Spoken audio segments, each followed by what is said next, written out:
안녕하세요. 여러분께 읽어드릴 말씀은 마태복음 17장과 18장 말씀입니다. 6일 뒤에 예수님이 베드로와 야고보와 그의 형제 요한을 데리고 따로 높은 산으로 올라가신다. 거기서 그들이 보는 앞에서 예수님의 모습이 변화됐다. 또 예수님의 얼굴이 해처럼 빛났다. 예수님의 옷은 비처럼 새하얗게 되었다. 그런데 보라, 모세와 엘리야가 그들에게 나타나서 예수님과 더불어 말씀을 나누고 있었다. 베드로가 끼어들어 예수님께 말씀드렸다. 주님, 우리가 여기 있는 것이 좋습니다.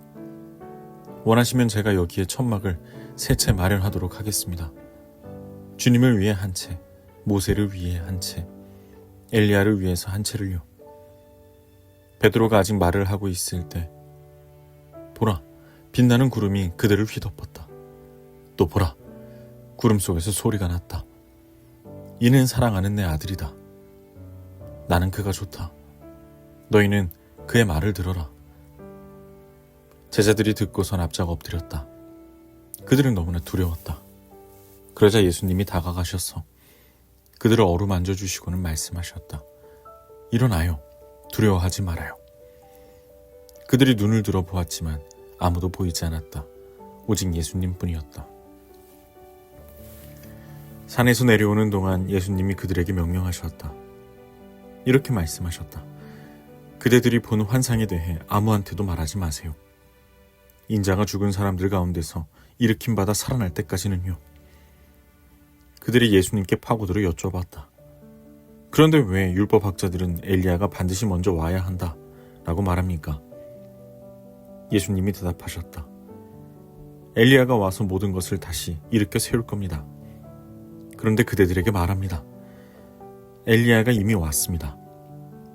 그러나 사람들은 그를 알아보지 못하고 자기들 마음대로 그에게 해버렸어요. 그처럼 인자도 머지않아 그들에게 고난을 겪을 겁니다. 그때 비로소 제자들은 예수님이 세례자 요한을 두고 말씀하셨다는 것을 이해했다. 예수님과 3명의 제자가 무리한테로 왔다. 그때 어떤 사람이 예수님께 다가와 그 앞에 무릎을 꿇었다. 그러면서 말했다. 주님, 제 아들을 불쌍히 여겨주십시오. 뇌전증에 걸려 몹시 고통을 겪고 있습니다. 여러 번 불 속으로 또 여러 번 물 속으로 쓰러졌습니다. 그래서 제가 그 아이를 주님의 제자들에게 데려왔습니다. 그러나 그들은 고쳐줄 수 없었습니다. 예수님이 대답하셨다. 아, 믿음 없고 비뚤어진 세대 사람들이요. 언제까지 내가 여러분과 함께 있어야 한단 말입니까? 언제까지 여러분을 받아줘야 한단 말입니까? 그 아이를 나에게로 데려오세요. 이리로요. 예수님이 그 아이를 꾸짖으시자 그 아이한테서 귀신이 나왔다. 그 아이가 바로 그 시각부터 멀쩡해졌다. 그때 제자들이 예수님께 가까이 다가와서 따로 여쭙다. 저희는 무엇 때문에 귀신을 쫓아낼 수 없었습니까? 예수님이 대답하신다. 그대들의 믿음이 작아서입니다. 아멘. 그대들에게 말합니다. 그대들에게 겨자씨 하나일 만한 믿음이라도 있다면 그대들은 이 산더러 여기서 저기로 옮겨가라 하고 말할 것입니다. 그러면 그것이 옮겨갈 것입니다. 그대들이 할 수 없는 일은 하나도 없을 것입니다. 제자들이 갈릴레아에 같이 모여 있었다. 그때 예수님이 말씀하셨다. 머지않아 인자가 사람들의 손에 넘겨질 것입니다. 사람들은 그를 죽일 것입니다. 그러나 3일째 날에는 일으킴받아 살아날 것입니다. 그러자 그들은 몹시 괴로워했다. 예수님 일행이 가버나움으로 갔다. 그때 성전세 2드라크마를 걷는 사람들이 베드로에게 다가와서 말했다. 당신네 선생님은 성전세를 제대로 안 내시나요?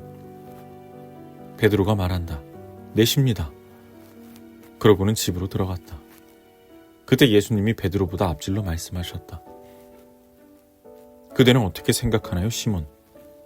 세상의 임금들이 관세나 주민세를 받는 것은 누구한테서인가요? 자기 아들, 딸들한테서인가요? 다른 사람들한테서인가요? 베드로가 다른 사람들한테서입니다 하고 대답했다. 그러자 예수님이 말씀하셨다. 그렇다면 아들, 딸들은 자유롭습니다. 그러나 그들이 걸려 넘어지게 하지는 맙시다. 바다로 가서 낚시를 던지세요. 그리고 가장 먼저 걸리는 물고기를 잡아 올리세요. 그 입을 열어보면 은돈이 있을 겁니다. 그걸 가져다가 나와 그대를 위해서 그들에게 바치세요. 바로 그 시간에 제자들이 예수님께 다가와서 여쭙다. 그러면 하늘나라에서는 누가 가장 큽니까? 예수님은 어린이 하나를 가까이 부르셔서 그 아이를 그들 한가운데 세우셨다. 그러고는 말씀하셨다. 아멘. 그대들에게 말합니다. 그대들이 돌이켜 어린이들과 같이 되지 않으면 하늘나라에 절대로 들어가지 못할 것입니다. 그러므로 누구라도 자기를 낮춰 이 어린이처럼 되는 사람, 그 사람이 하늘나라에서 가장 큰 사람입니다.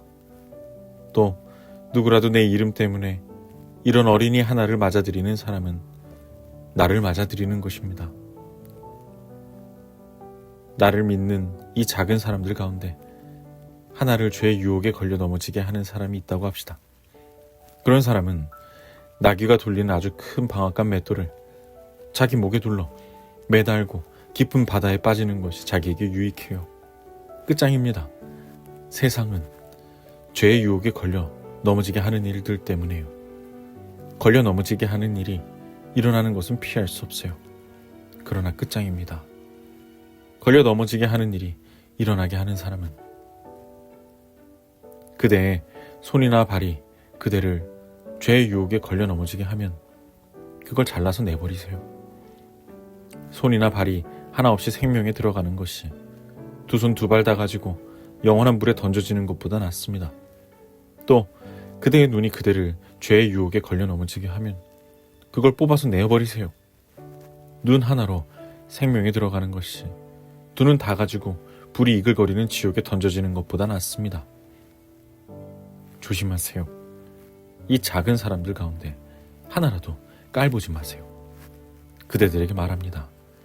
하늘에서 그들의 천사들이 내 아버지 곧 하늘에 계신 분의 얼굴을 줄곧 뵙고 있으니까요. 그대들 보기엔 어떤가요? 어떤 사람에게 양 100마리가 있는데 그 가운데 하나가 길을 잃어 헤매고 있다고 합시다. 99마리를 산에 두고는 가서 길 잃은 양을 찾지 않겠어요? 찾아내게 되면 아멘, 그대들에게 말할 겁니다. 그 양을 두고 더 기뻐할 겁니다.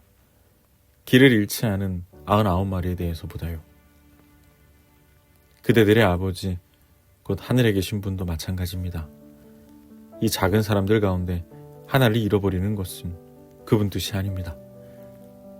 그대의 형제 자매가 그대에게 죄를 지으면 가서 그 사람하고만 만나서 그의 잘못을 바로잡아 주세요. 그 사람이 그대 말을 들으면 그대는 그대의 형제 자매를 되찾는 겁니다. 듣지 않으면 한두 사람을 더 데려가세요. 증인 2명이나 3명의 진술에 근거해서 모든 일이 확정되도록 하세요. 그들의 말도 흘려들으면 교회에 얘기하세요.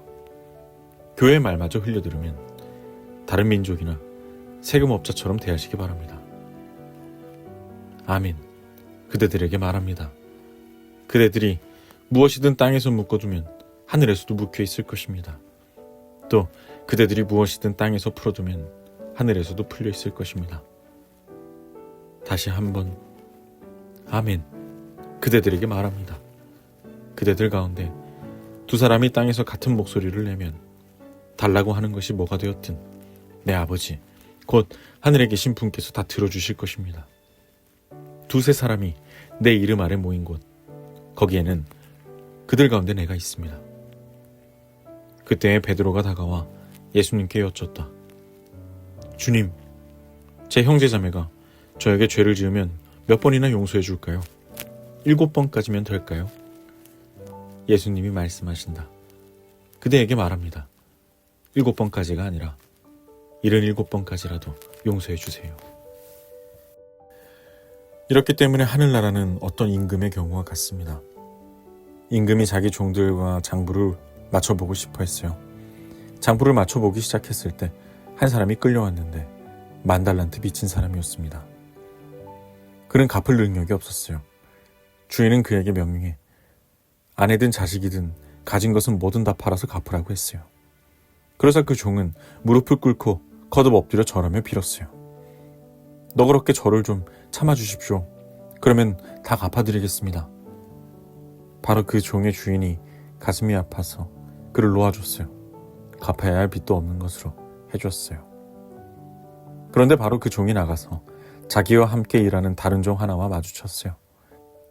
그에게 100데나리온을 빚지고 있었어요. 그는 그 다른 종을 붙잡아 목을 조이며 말했어요. 빌려간 것을 모조리 갚아라. 그러자 그와 함께 일하는 그 다른 종이 꿇어 엎드려 그에게 사정사정했어요. 너그럽게 나를 좀 참아주시게. 그러면 갚아주겠네. 그러나 그는 그러고 싶지 않았어요. 나가서 다른 종을 감옥에 쳐넣었어요. 빚을 갚을 때까지요. 그러자 함께 일하는 또 다른 종이 이런 일을 보고서는 몹시 괴로워했어요. 그래서 그들은 자기들 주인에게 가서 일어난 일을 다 설명드렸어요. 그때 주인이 그 종을 가까이 불러서 말합니다. 못된 종아, 내가 너의 그 빚을 다 없는 것으로 해주었다. 너가 나에게 사정사정하기에 말이다.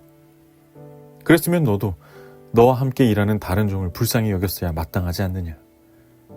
나도 너를 불쌍히 여긴 것처럼 말이다. 화가 치밀어 주인은 고문하는 사람들에게 그 종을 넘겨줬어요. 빚진 것을 다 갚을 때까지요. 나의 하늘 아버지께서도 그대들에게 그렇게 하실 겁니다. 그대들이 저마다 형제자매를 마음으로부터 용서하지 않으면 말입니다.